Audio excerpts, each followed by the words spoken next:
Isang magandang araw ng pagsibol sa lahat. Ngayon ay araw ng Biyernes, ikapitong araw ng Pebrero, taong pangkasalukuyan. Live mula sa himpilan ng DSWD Sustainable Livelihood Program, ako si Althea Arnicilia, ang maghahatid sa inyo ng news updates mula sa SLP National Program Management Office. Dito lang sa Binhi News.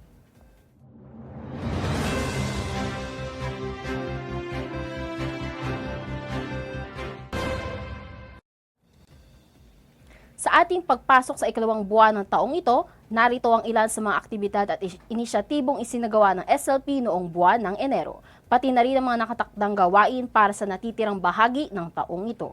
Kabilang ang DSWD SLP sa mga ahensyang nakiisa sa matagumpay na trabaho sa Bagong Pilipinas Job Fair na isinagawa noong ika-31 araw ng Enero sa Rizal Memorial Stadium, Malate, Manila.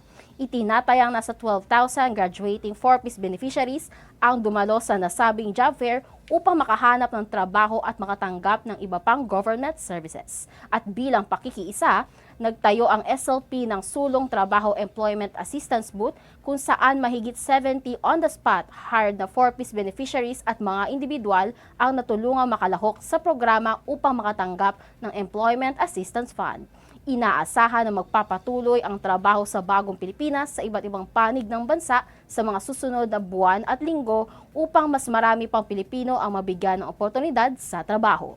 Samantala, patuloy rin ang pagsasagawa ng SLP ng mga inisyatibo na naglalayong higit pang mapabuti at mapaigting ang implementasyon ng programa. Kabilang narito ang Sulong Dunong. Ito ay may layuning magbigay plataporma para sa sama-samang pagkatuto at propesyonal na pag-unlad ng mga kawani ng SLP. Ito ay isasagawa buwan-buwan na may 2 sessions kada buwan at tatagal ng 1.5 hanggang 2 oras bawat session. Inaasahan din na sa mga susunod na buwan ay bubuksan na sa publiko ang SLP TV sa YouTube platform, kung saan tampok ang serye na pinamugatang SLP Tala sa Liksik. Hatid namin sa inyo ang iba't ibang learning videos tulad ng SLP training modules, skills-based training, at soft skills development. Ito ay idinisenyo upang magbigay ng mahalagang impormasyon at kasanayan.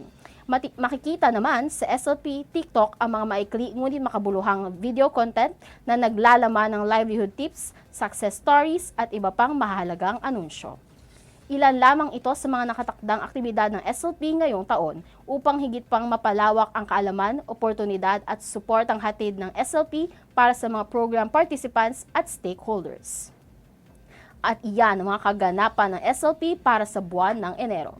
Para sa iba pang balita mula sa iba't ibang field offices ng DSWD Sustainable Livelihood Program, abangan ang next episode ng Binhi News sa ika-28 araw ng Pebrero, alas 3 ng hapon. Huwag palampasin ang mga bagong impormasyon at update na hatid namin para sa inyo. Dahil sa DSWD SLP, hatid namin ang tamang impormasyon sa pinakamabilis na panahon. Muli, ako si Althea Arnicilia at ito ang Binhi News. Sulong kabuhayan tungo sa pagyabong.